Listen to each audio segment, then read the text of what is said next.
After them, the Goblin Kings ordered. Someone grab them. The entire room of trolls and goblins began waking up to the Goblin King's yells. Alex and Connor weren't careful about what or who they stepped on. They ran straight through the common room and down the tunnel of stones. Dozens of trolls and goblins chased after them. The twins ran past the two horrible statues at the tunnel's entrance. The goblin statue suddenly crashed to the ground just as they passed it, blocking the tunnel. Alex screamed. Had they been a second later, it would have fallen on them. They turned to see the tradesman, out of breath and holding his heart. He had just knocked over the statue and blocked the tunnel. The trolls and goblins had reached the end of the tunnel and were struggling to get past the fallen statue. That should keep them busy for a while, the tradesman said. Now run. Where's everyone else? Alex asked. They fled to the tunnels. They're safe, he said. What about you? Alex asked. I couldn't leave without you, the tradesman said. I'm old, children. I'd never outrun them anyway. You two still have a lot of living to do, so run before they get past the statue. Hurry! We're not leaving you without you, Alex said. I'm wanted in every single kingdom, the tradesman said between deep breaths. No matter where I go, I'll end up behind bars. I've done a lot of bad things in my day, children. I've made a lot of trades and deals that I shouldn't have. I deserve this. You don't. Now run. Alex's and Connor's feet moved before their minds could decide whether to stay any longer. They ran ahead and found a series of tunnels leading in different directions. Each had a sign above the entrance that said where the tunnel led to. Come on, Alex said, and grabbed Connor's arm, pulling him into the tunnel that said Fairy Kingdom above it. They tucked the troll and goblin crown safely away in Alex's bag. Did we do the right thing? Alex asked Connor as they ran down the tunnel. Should we have left him? He wasn't going to come with us. His mind was made up, Connor said.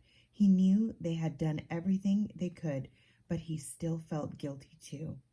How could a stranger give up so much for us? Alex said. Maybe he thought trading his freedom for ours would be the only honest trade he'd ever make, Connor said. Chapter 12, The Fairy Kingdom. Alex and Connor emerged from underground between a tree and a big rock. They were covered in dirt and cobwebs and were breathing hard and sweating profusely. It had been so stuffy in the tunnel. We made it, Alex said. We're at the surface. I never thought I'd be so happy to see the sun and the sky, Connor said.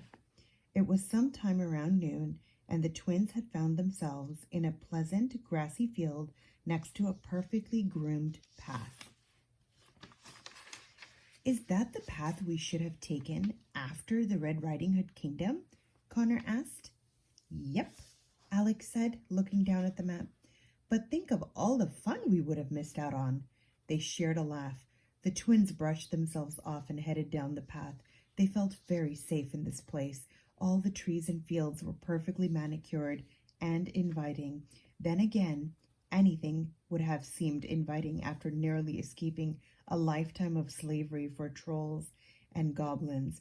Are we positive that we're in the fairy kingdom? Connor said, looking around. I'd say it's very possible, Alex said, but she wasn't looking down at the map. How do you figure? Connor asked her. Well, that's an indication, Alex said and pointed.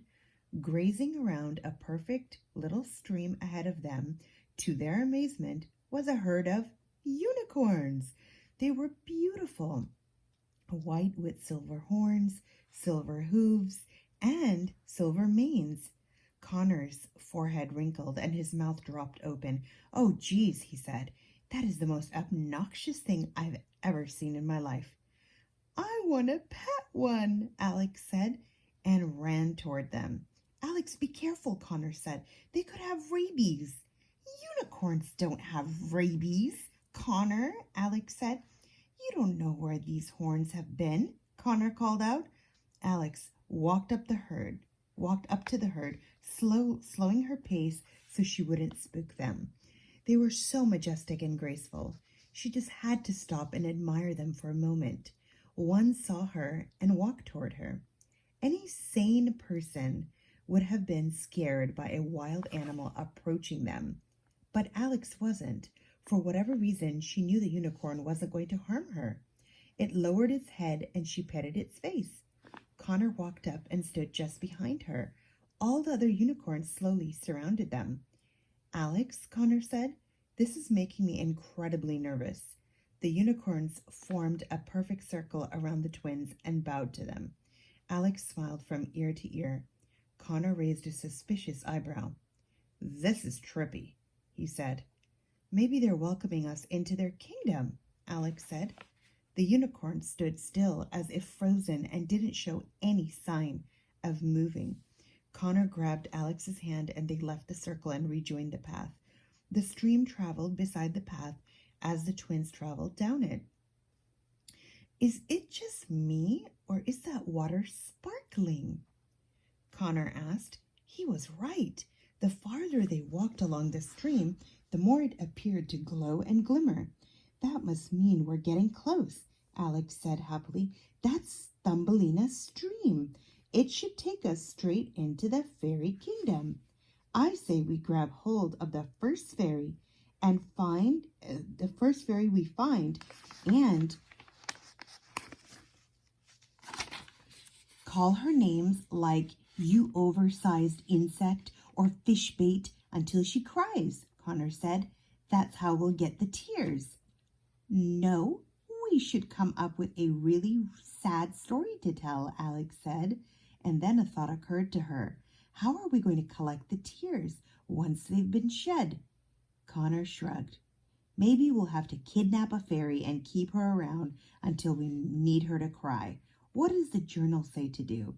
Alex opened the journal and found the section about the fairy kingdom. Acquiring a fairy tear is not an easy task.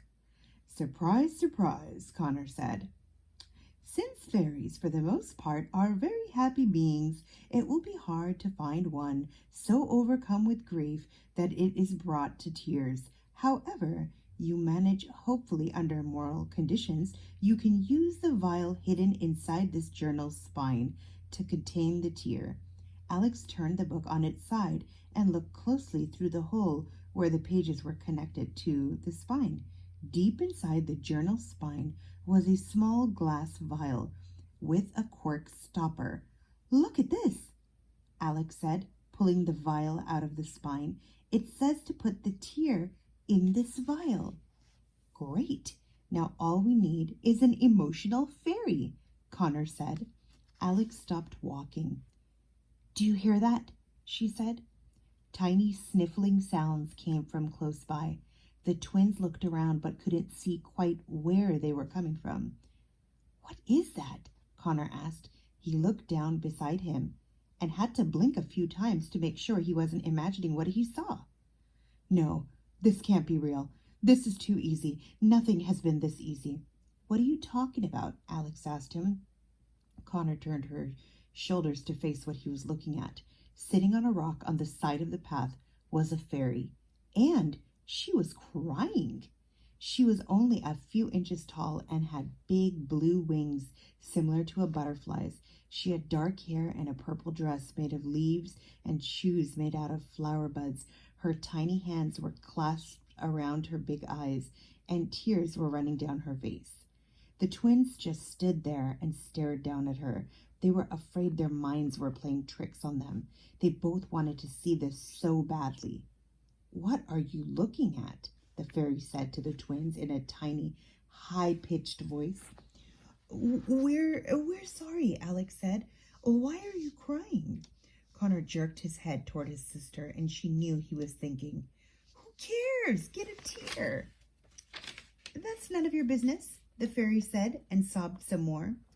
Forgive me, Alex said. I can tell you're upset about something, and I wouldn't be myself if I didn't ask if there's anything I could do to help you. That's sweet, thank you, the fairy said, changing her attitude. I'm just having a very rough day, that's all. Connor kept trying to grab the vial from his sister's hand, but she wouldn't let him take it. What's your name? Alex asked the fairy. Trix, the fairy said.